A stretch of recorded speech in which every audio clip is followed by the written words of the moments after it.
एक मिनट सबको ज्वाइन करने देते हैं। तब तक आप यहाँ पे डिस्टेंस निकाल लो ए टू सी का और सी टू बी का या बी टू सी का।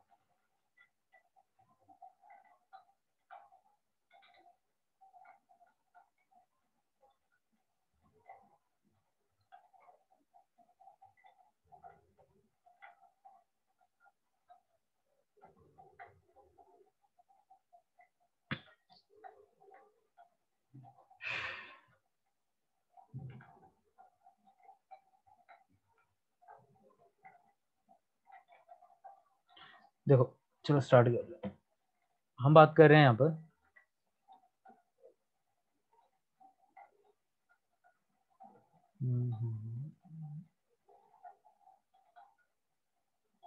हम ये बात कर रहे हैं कि डिस्टेंस ऑफ ए टू सी यानी स्पीड इनटू टाइम फॉर्मूला। यहाँ पर जो स्पीड है सेम हमने वही माना हुआ है कि यहाँ से जो कार खड़ी है, ठीक है ना, गाड़ी खड़ी है, उसकी स्पीड हमने x किलोमीटर पर आवर ले रखी है, तो स्पीड x हो जाएगा। उसको पहुंचने में लगा 1 घंटा, तो यहाँ पर आ जाएगा 1x किलोमीटर, ठीक है।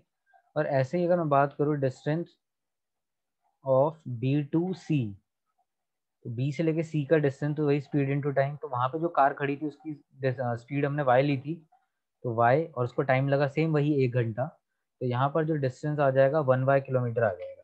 अब अगर आप समझो यहाँ पर कि इनके बीच का जो डिस्टेंस है, हम यहाँ पर इक्वेशन ये बना सकते हैं कि ए बी इक्वल होगा यहाँ पर ए सी प्लस बी सी के, ठीक है ना। ए बी जो इक्वल होगा, यानी वो पूरा जो इक्वल होगा ए सी प्लस बी सी के, यानी ए बी अगर मैं कहूँ वो मेरा 100 है, ए सी मेरा 1x है, अभी हमने निकाला देखो ऊपर, और बी सी है हमारा वो क्या है यहाँ पर 1y। तो आपकी जो इक्वेशन आ रही है वो आ रही है 100 प्लस एक्स प्लस वाई, ठीक है। ये हमारी सेकंड इक्वेशन आ गई। तो ये तो हमारा एक मेथड था जिसको फॉलो करके ना हमने यहाँ पे दो इक्वेशन निकाल लिए, ठीक है। ये हटेगा कैसे? हाँ तो देखो यहाँ पर हमने क्या करा, दो इक्वेशन निकाल ली। तो एक तो ये मेथड था जहाँ पे मैंने आपको प्रॉपर डिस्टेंस का फॉर्मूला लिख के दिखाया, फिर डिस्टेंस से हम निकाल सकते हैं। हमने ये देखा कि ए सी जो है एक लाइन है, उस लाइन को हम लिख सकते हैं A C equal to A B plus B C, और सेम यहाँ पर हमने लिखा है ए बी एक लाइन है जिसको हम लिख सकते हैं ए सी प्लस बी सी। तो यहाँ से जो सेकंड इक्वेशन आ रही है वो आ रही है 100 equal to x plus y. कैसे? हमने ए सी के बीच का डिस्टेंस निकाला, स्पीड इंटू टाइम, स्पीड थी एक्स, टाइम लग रहा है 1 घंटा, सेम ऐसे ही हमने बी से सी का डिस्टेंस निकाला, वही same speed into time, speed थी वाई और टाइम था 1, तो ये आ जाएगा 1y।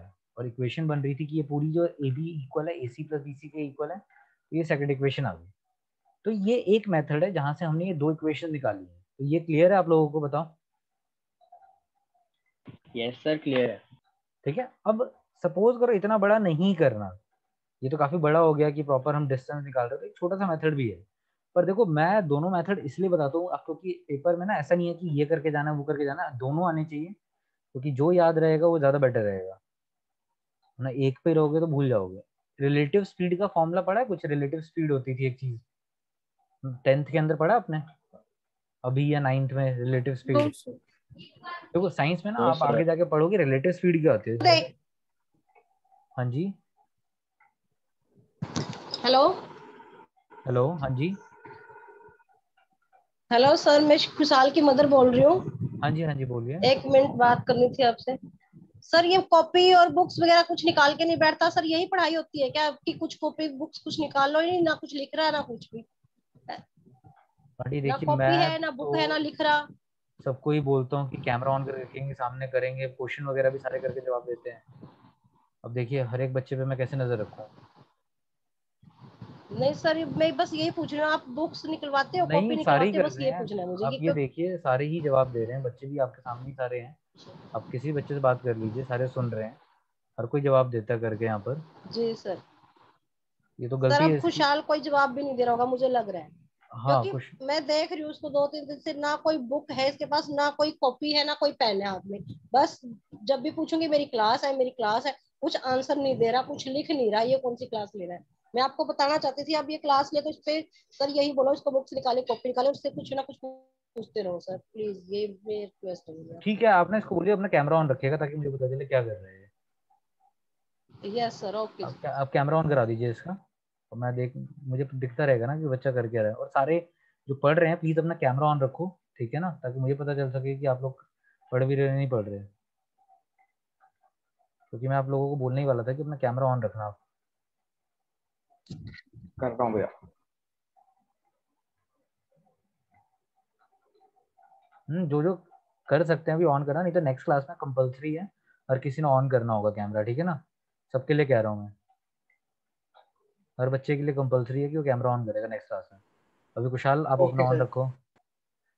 चलो देखो, यहाँ पे मैं आपको एक टर्म समझा रहा था कि रिलेटिव स्पीड क्या होती है। ये आप अभी नहीं तो आगे जाके पढ़ोगे ही पढ़ोगे साइंस के अंदर। रिलेटिव स्पीड में क्या होता है कि सपोज करते हैं कि एक यहाँ पर ट्रेन है और एक ही ये ट्रेन है, ठीक है? अगर ये जो है अपोजिट डायरेक्शन में जा रही है, अपोजिट तो हुआ कि ये आपका जो कहाँ जा रहा है, ईस्ट में जा रहा है और ये वेस्ट में जा रहा है, ये अपोजिट डायरेक्शन है। तो आप ये पढ़ोगे कि कभी भी अगर कोई ऑब्जेक्ट अपोजिट डायरेक्शन में मूव कर रहा है, ठीक है ना, तो उस केस में ना जो स्पीड होती है, यानी हम बोलते हैं रिलेटिव स्पीड, उसमें क्या होता है कि स्पीड दोनों की ऐड हो जाती है।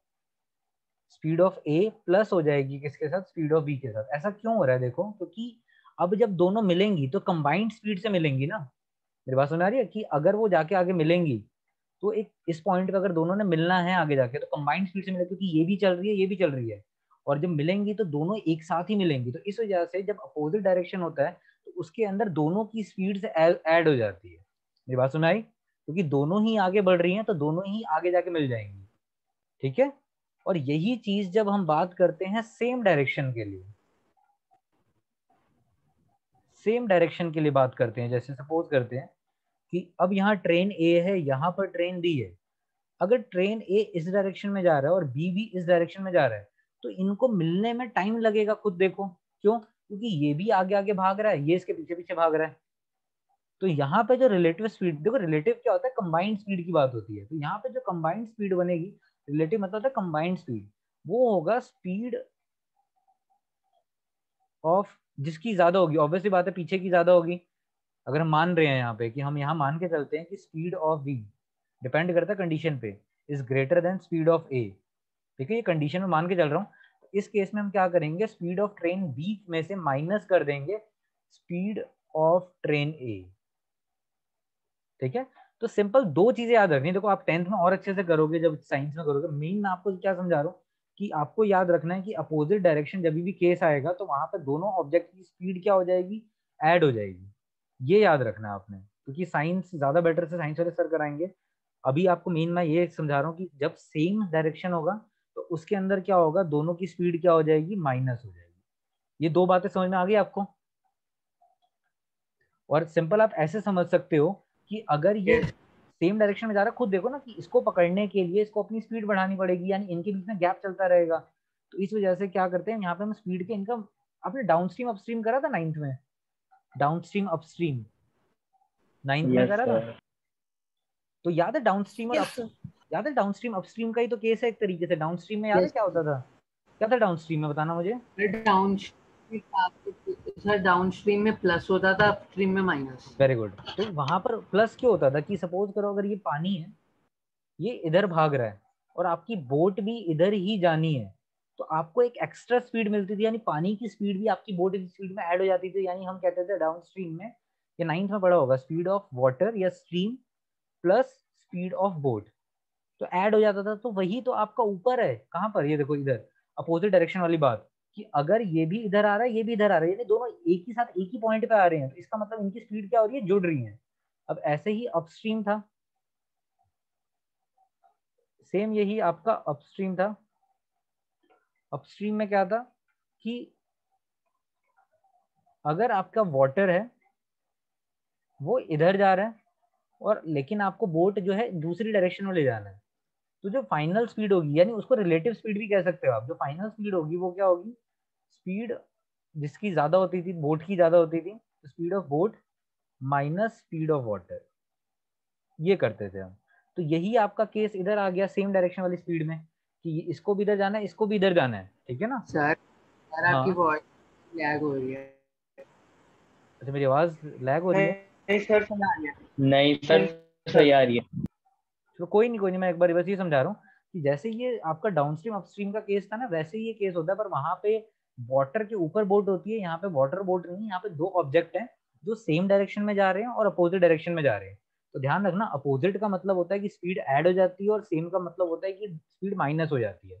ये आप करोगे अच्छे से जब आपका स्पीड डिस्टेंस वाला चैप्टर होगा, तो वहाँ साइंस वाले सर आपको शायद करा देंगे ये। ठीक है, अब हम अपने क्वेश्चन पे आते हैं। अब हम क्वेश्चन पे आ रहे हैं कि अगर ये क्वेश्चन आपने ऐसे करना है, देखो कुशाल आपने फिर अपना कैमरा ऑफ कर दिया। कुशाल अपना कैमरा ऑन करो। और यहाँ पर अगर मैं बात करूँ, क्या बात कर रहा था, फोर्थ पार्ट की, इसी की अगर इससे करना है तो यहाँ पर आपको दिख रहा होगा कि यहाँ पर क्या हो रहा है कि सेम डायरेक्शन में जा रहे हैं, सॉरी सेम डायरेक्शन ये रहा। ठीक है, और कितनी देर में मिल रहे हैं, 5 आवर्स में। ये समझ में आ गया ना। पहला कंडीशन क्या था कि if the car travel in the same direction at different speed they meet in 5 hours. तो ये सेम डायरेक्शन का है। और अभी हमने पढ़ा था कि सेम डायरेक्शन का जब केस होता है तो वहां पे स्पीड क्या होती है, प्लस होती है माइनस होती है, बोलो। कब भैया? जब सेम रिपीट करना डायरेक्शन एक का बार। केस होता है तो माइनस ऐड होती थी ना, होती है भैया। माइनस होती थी। ये देखो सेम डायरेक्शन में क्या होती थी, हम माइनस करते थे। ठीक है, सेम डायरेक्शन में क्या करते थे, हम माइनस करते थे। ठीक है ना। तो अब यहाँ पर हम टाइम का फॉर्मूला लगाएंगे। यहाँ पर टाइम का फॉर्मूला होता है क्या, डिस्टेंस अपॉन स्पीड। अब यहाँ जो स्पीड होगा ना, वो ध्यान रखना, वो आपकी रिलेटिव स्पीड होगी। यहाँ जो स्पीड होगी वो रिलेटिव स्पीड होगी। तो यहाँ पर सेम डायरेक्शन का केस था, टाइम लग रहा है 5 घंटे, डिस्टेंस उसने ट्रेवल करना है 100 किलोमीटर। और मैंने आपको पहले ही बता दिया था कि ए और बी में से स्पीड किसकी ज्यादा होगी अगर वो 5 घंटे में मिल रहे हैं। तो हमने क्या देखा था ऊपर वाले क्वेश्चन में, स्पीड किसकी ज्यादा थी, ए की ज्यादा थी या बी की ज्यादा थी। यहाँ पर सर एक ही। ए की ज्यादा थी। तो जिसकी स्पीड ज्यादा होगी उसी को आगे लिखा जाता है। तो हम x को आगे लिखेंगे और माइनस कर देंगे y से। तो अगर आप इसको क्रॉस मल्टीप्लाई करोगे तो आपके पास देखो सेम वही इक्वेशन आ रही है, पर कितनी जल्दी आ रही है ये आप देखो। यहाँ पे कोई डिस्टेंस नहीं निकाला, सेम यही इक्वेशन हमारी वहां आ रही थी। तो आपके पास ये आंसर आ गया फर्स्ट इक्वेशन। तो ये है रिलेटिव स्पीड का फायदा, कि अगर आप जिनको रिलेटिव स्पीड का कंसेप्ट क्लियर है, ठीक है ना, तो वो इस फॉर्मूले से कर सकते हैं कि time equal to distance upon speed होता है। और यहाँ पे जो स्पीड है वो रिलेटिव स्पीड की बात कर रहे हैं, यानी सेम डायरेक्शन के टाइम में जो है दोनों के स्पीड का डिफरेंस हो जाता है। और आगे हमेशा जो ध्यान रखना कि ये जो फ्रंट में होता है जिसकी मैक्सिमम स्पीड होती है वो आगे रहता है, और पीछे जो है मिनिमम स्पीड वाला होता है। ये फॉर्मूला क्लियर हुआ आपको? ठीक है, इसलिए मैं इसको बाद में कराता हूँ क्योंकि मुझे पता होता है कि अभी तक शायद चैप्टर हुआ नहीं हो गया, कईयों को साइंस इतने अच्छे से नहीं क्लियर हो पाती। बाकी अगर आपको साइंस में ये टॉपिक अच्छे से क्लियर है ना, तो यहाँ आप इसको अच्छे से कर पाओगे। आप ट्राई करो बस इसको याद करने का कि सिंपल सी चीज़ है, सेम होगा तो माइनस हो जाएगा, और माइनस में मैक्सिमम वाला आगे रहता है, मिनिमम वाला पीछे रहता है, बस। और टाइम का फॉर्मूला लग जाएगा। अब इसी को हम दूसरे केस में करते हैं कि अब यहाँ पर वो कह रहा है कि अगर वो एक दूसरे की तरफ आ रहा है, ठीक है, तो इसका मतलब एक दूसरे की तरफ आ रहा है यानी अपोजिट स्पीड, अपोजिट डायरेक्शन की बात हो रही है। एक दूसरे की तरफ आ रहा है मतलब यानी वो इधर जा रहा होगा ईस्ट, वो इधर जा रहा होगा वेस्ट। इसका मतलब यही तो हुआ। तो यहाँ पर जो फॉर्मूला की बात करूँ, सेम वही टाइम का लगाएंगे, time equal to distance upon speed. Speed मतलब रिलेटिव स्पीड। यहाँ टाइम लग रहा है 1 घंटा, डिस्टेंस सेम वही 100 किलोमीटर ट्रेवल करा। और स्पीड की अगर मैं बात करूँ तो स्पीड यहाँ पर क्या होती है, ऐड होती है। तो यहाँ पर जो स्पीड हो जाएगी x प्लस वाई। तो फाइनली जब आप क्रॉस मल्टीप्लाई करोगे वो आ जाएगा ये। ठीक है, तो ये आपके पास सेकंड इक्वेशन आ गई। क्लियर है अब आप लोगों को? हाँ जी, ये इक्वेशन क्लियर है आप लोगों को? Yes sir. देखो हाँ ये जी भैया। छोटा मेथड है, मैं चाहता हूँ एक बार इसको रिवाइज जरूर करना, क्योंकि मैंने आपको ना एक प्रॉपर मेथड भी दिखा दिया कि अगर आपको जो पूरा लॉजिक से चलना है डिस्टेंस निकाल के, तो ये मेथड है, यहाँ से इक्वेशन आ जाएगी। और दूसरा मेथड है रिलेटिव स्पीड का। तो इसके लिए पहले इस कंसेप्ट को सीखना जरूरी था। मैंने आपको कंसेप्ट बताकर यहाँ पर जो है ये मैंने फॉर्मूले में लगा के आपको वैल्यू दिखाई है। तो चीजें क्लियर है खुशहाल आपको? क्लियर है ये चीज बाकी सबको? Yes sir. ठीक है, यस सर। अब एक लास्ट क्वेश्चन Yes, रह गया, sir. लास्ट लास्ट क्वेश्चन, इसको घर पे सॉल्व करना। और मेरे अकॉर्डिंग एक बार होमवर्क में ना ये क्वेश्चन आप जो है दोनों मेथड से करना। जो फोर्थ पार्ट है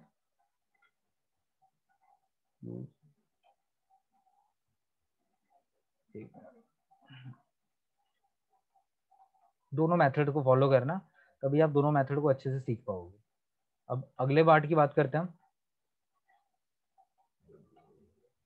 देखो अब फिफ्थ पार्ट, ये इजी है, इसको आप कर लोगे। ट्राई करो एक बार जल्दी से। यहाँ पे रेक्टेंगल के एरिया का फॉर्मूला लग रहा है। चलो जल्दी से फिफ्थ पार्ट ट्राई करना आप लोगों ने।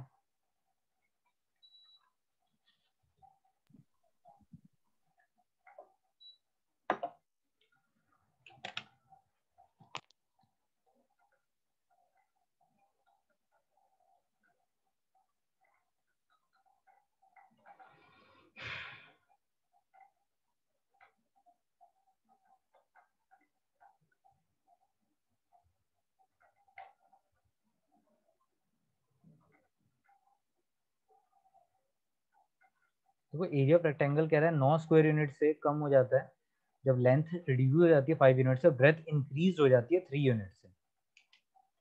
तो यहाँ पे दो ही चीजें लेट करनी है, इतना तो समझ में आ गया होगा। क्या क्या लेट करेंगे बताओ? लेंथ और ब्रेथ। Very good. ठीक है, तो लेंथ में तो मैं एल ही लेट करता हूँ क्योंकि आदत पड़ी हुई है लेंथ को एल लिखने की। तो let the length of rectangle, वो हम क्या ले लेंगे? एल ले लेंगे। और ब्रेथ जो है वो मैं बी ले लूंगा। ठीक है, अब उसके बाद एरिया ऑफ रेक्टेंगल कह रहा है कम, तो एरिया ऑफ रेक्टेंगल भी पता होना चाहिए क्या होता है। बताएगा कोई एरिया ऑफ रेक्टेंगल क्या होता है? L बोलो। into B. L into B. Sir बहुत बढ़िया, एल इंटू बी होता है। अब हम अपने अगर चलते हैं यहाँ पर, तो हम बात करें एरिया ऑफ रेक्टेंगल की, कि एरिया ऑफ रेक्टेंगल, ये अकॉर्डिंग टू क्वेश्चन कर रहा हूँ। ठीक है ना, तो एरिया ऑफ रेक्टेंगल का आपने बताया फॉर्मूला होता है एल इंटू बी। तो वो ये कह रहा है, एक मिनट दोबारा क्यों लिखी है, तो एरिया ऑफ रेक्टेंगल में वो ये कह रहा है यहाँ पर कि अगर मैं, मेरा एरिया कम हो जाता है 9 से, यानी एल इंटू बी अगर मेरा एरिया है तो एल बी मेरा 9 से कम हो जा रहा है। कब कम हो जा रहा है? जब मेरा लेंथ बढ़ जा रहा है कितने से? 5 से, और ब्रेथ इंक्रीज कर जा रहा है कितने से? 3 से। लेंथ कम हो जा रहा है 5 से और ब्रेथ बढ़ जा रहा है 3 से, यानी लेंथ जो है मेरा कम हो जा रहा है 5 से, multiply L into B. B मेरा बढ़ जा रहा है 3 से, और जो फाइनल एरिया आ रहा है वो 9 से कम हो जा रहा है। तो देखो मैंने क्या करा है यहाँ पर, length multiply by breadth equal to area, यही तो फॉर्मूला बना। और लेंथ में थोड़ी एडजस्टमेंट हुई है, ब्रेथ में एडजस्टमेंट हुई है, तो फाइनल एरिया में भी एडजस्टमेंट हो गई। तो आपके पास जो इक्वेशन आ रही है वो ये आ रही है। यहाँ तक समझ में आया आप सबको? Yes sir. ठीक है, देखो मैं दोबारा बता रहा हूँ, ध्यान से सुनना कि ये आपका पूरा लेंथ था, ये पूरा आपका ब्रेथ था। और जब यहाँ देखो लेंथ इंटू ब्रेथ करते हैं तो आपका क्या आता है? एरिया। और एरिया एल इंटू बी होता है, यानी ये आपका एरिया आ रहा है। तो हमने लेंथ में चेंजेस करे, ब्रेथ में चेंजेस करे, जिससे आपका क्या हुआ? एरिया में भी चेंज हो गया। तो ये हमारी फाइनल इक्वेशन आ गई। अब बस इसको सॉल्व करना है आपने। खुशहाल यहाँ देखो, करो इसको सॉल्व जल्दी से। तो एल को मल्टीप्लाई करेंगे हम बी प्लस 3 से, यहाँ -5 को मल्टीप्लाई करेंगे बी प्लस 3 से, ब्रैकेट ओपन करा हमने,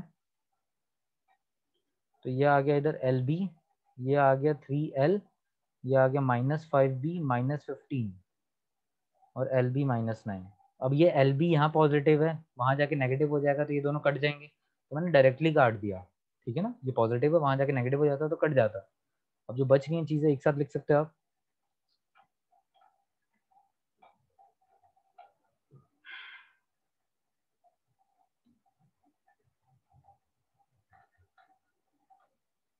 देखो हमने इस चैप्टर में ना काफ़ी अच्छे से डिटेल में टाइम लगा के करा है। तो अगर कोई भी टॉपिक पुराना नया समझ में ना आए तो पूछ लिया करो, चाहे क्लास के बाद या अलग से आप व्हाट्सएप भी कर सकते हो मेरे को। ठीक है, और ये काफ़ी अच्छा चैप्टर है आपका। अब इसके बाद सेकंड इक्वेशन की बात कर रहे हैं। If we increase length by 3 and breadth by 2, यानी अब मैंने लेंथ को भी 3 से बढ़ा दिया और ब्रेथ को 2 से बढ़ा दिया। इससे क्या हुआ कि एरिया जो है इंक्रीज हो जाएगा 67 से। तो आपका जो एरिया था एल वी वो बढ़ जाएगा 67 से। तो बस ये आपका फाइनल आंसर आ गया। अब ब्रैकेट यहाँ पे भी ओपन होगा। देखो ये तीनों क्वेश्चन इंपॉर्टेंट है जो मैंने कराए हैं, आखिरी के जो third part, fourth part, fifth part, ये तीनों ही इंपॉर्टेंट है। इनके पेपर में आने के चांसेस होते हैं और आए भी हुए हैं बोर्ड में।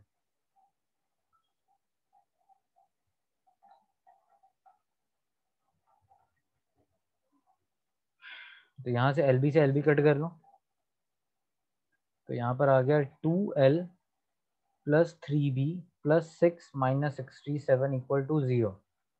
तो 2L प्लस 3B माइनस 61 आ गया। ठीक है, तो ये हमारा फाइनल आंसर आ रहा है। क्लियर है? तो यहाँ पर भी 2 इक्वेशन आ गई हमारी, अब इनको सॉल्व करना है आपने और फिर आंसर निकालना है। यहाँ तक सबको क्लियर है क्या हुआ, कैसे करा हमने? Yes sir. ठीक है, अब एक छोटा सा होमवर्क है आप लोगों के लिए। एक तो ये सारे क्वेश्चन कंप्लीट कर लेना जो जो मैंने इक्वेशन बनवा के छुड़वाए हैं, और एग्जाम्पल 16 तक आपने सारे क्वेश्चन करने हैं। कल नहीं दिखाना मुझे, मंडे तक करना है। ठीक है, तो होमवर्क मैं यहाँ पे लिख देता हूँ। एग्जाम्पल 1 से लेके एग्जाम्पल 16 तक, ठीक है, ये आपने मुझे मंडे तक दिखाना होमवर्क। और बाकी जो अभी हमने फोर्थ पार्ट बोला है, यहाँ पर यूज बोथ मेथड्स एक बार ये ट्राई करना है।